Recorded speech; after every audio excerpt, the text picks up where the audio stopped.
saluto da Heavy Metal Heaven. Oggi ospitiamo con piacere una famosa band e il suo terzo, meno celebre disco che mostra quanto la musica si possa spingere verso estremismo, alienazione e inquietudine.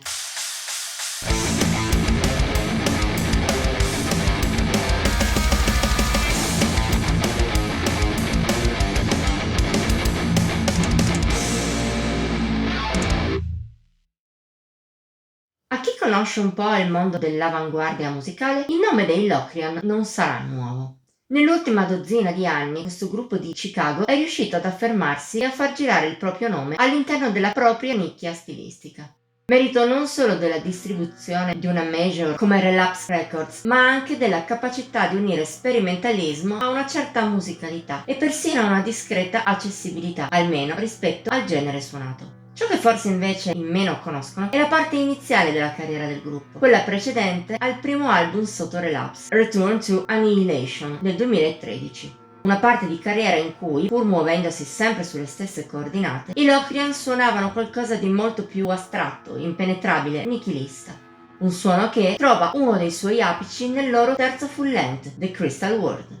Uscito nel novembre del 2010 e ristampato lo scorso giugno per celebrarne i 15 anni, è un monolite in cui gli americani portano il proprio suono verso lidi estremi in ogni senso.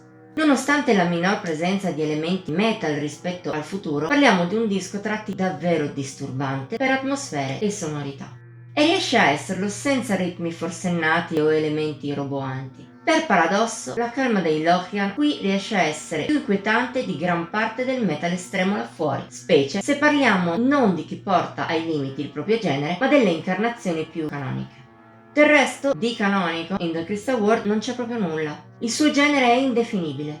Noise rock, drone, ambient, shoegaze, post-metal. All'interno di The Crystal World c'è tutto questo e molto altro. Per esempio ci sono influssi black metal. A livello musicale non sono diffusissimi in realtà, ma a livello di atmosfere malate si sente che il gruppo si ispira molto al genere. C'è poi la voce di Terence Hannon. Non è neppure presente in tutte le canzoni, ma a volte il suo scream acutissimo, lacerante, doloroso al massimo, è usato come un vero e proprio strumento musicale per rendere il complesso più malsano e disturbante. Del resto è proprio questo l'intento dell'album: creare panorami allucinati, cupi, da incubo, con tante sfumature di oscurità e giusto pochi spiragli di luce. Un intento che la band porta avanti in maniera eccelsa. Nonostante i tantissimi generi da cui va a pescare, lungo i suoi oltre 101 minuti, The Crystal World non sembra praticamente mai una accozzaglia senza capo né coda. Si sente che dietro l'astrattismo sonoro dei Locrian c'è tanta ricerca musicale, tanto studio, tanta cura per i dettagli e per gli incastri, tanta consapevolezza.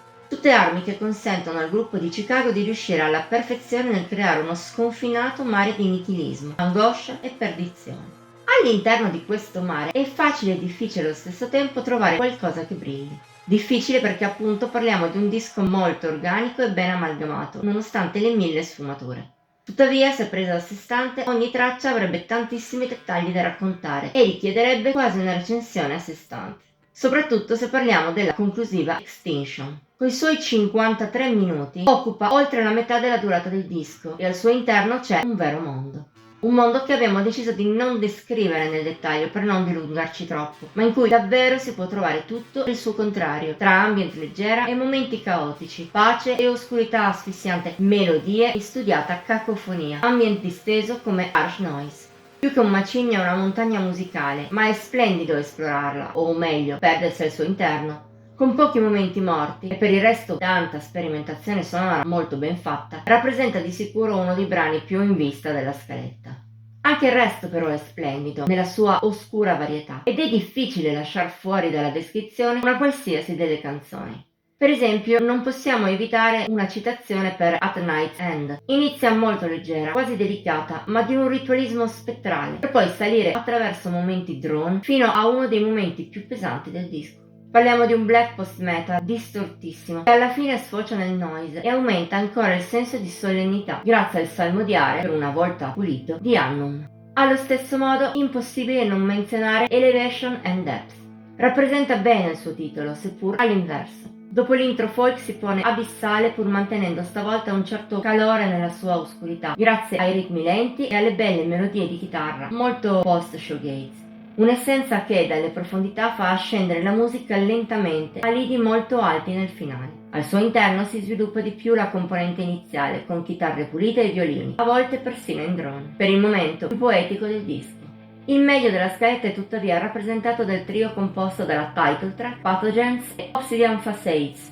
The Crystal World è il brano più tranquillo del disco, a cui dà il nome. Coi suoi toni elettronici e post-rock vagamente progressivi, avvolge in un'aura di calda, onirica malinconia.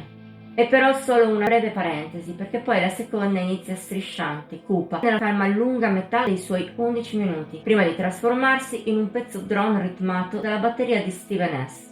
Oltre ai fill, tiene anche un ritmo di cassa quasi industrial, ma tutt'altro che tamarro. Insieme alle venature di chitarre noise post, crea anzi una grandissima ansia, come fosse il battito di un cuore morente.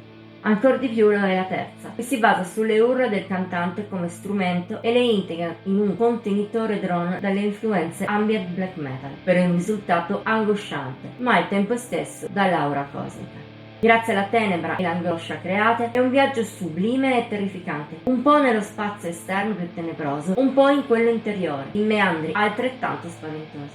Un viaggio che termina di estraniarti solo nella coda, lieve post-rock dominato dal pianoforte. Dopo un qualsiasi ascolto attento e coinvolto di questa oltre ora e mezza di musica, risulta persino difficile esprimersi, tanto è il senso di distacco dalla realtà, di dissociazione profonda in cui ci si ritrova. È un'esperienza così intensa e insieme così alienante che chi ha scritto questa recensione non è neppure del tutto sicuro di quale possa essere un giudizio finale accurato. Può essere The Crystal World un album perfetto? Oppure è troppo oltre la comprensione umana, troppo esagerato, troppo in ogni senso? Rispondere a queste domande è molto difficile, vista la natura del disco. Ma cercando di valutarlo nella maniera più razionale e obiettiva possibile, l'impressione che rimane addosso è di essere in presenza di qualcosa di gigantesco. È probabile che The Crystal World non sia un album perfetto, a tratti si spinge effettivamente troppo in là. Nonostante ciò parliamo di un vero e proprio capolavoro di atmosfera, di nichilismo, di tenebra asfissiante, di astrattismo e musica. La certezza più solida è però che si tratta di un lavoro per pochissimi ascoltatori. Chi nella musica cerca un minimo di melodia, schemi precisi o anche solo un vago bandolo, lì non li troverà.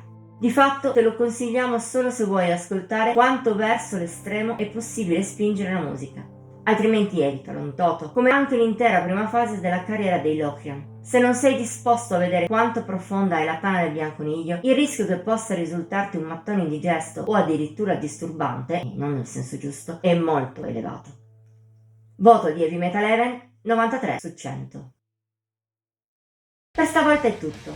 Abbiamo suscitato il tuo interesse verso questo incubo in musica? Dicelo nei commenti oltre a mettere like e a condividere. Ti invitiamo poi a iscriverti al nostro canale e ad attivare la campanella degli avvisi per rimanere al passo con i video pubblicati ogni pochi giorni. Infine siamo anche su Facebook, Instagram e Pinterest. Trovi i nostri link qui sotto. Ci vediamo la prossima volta!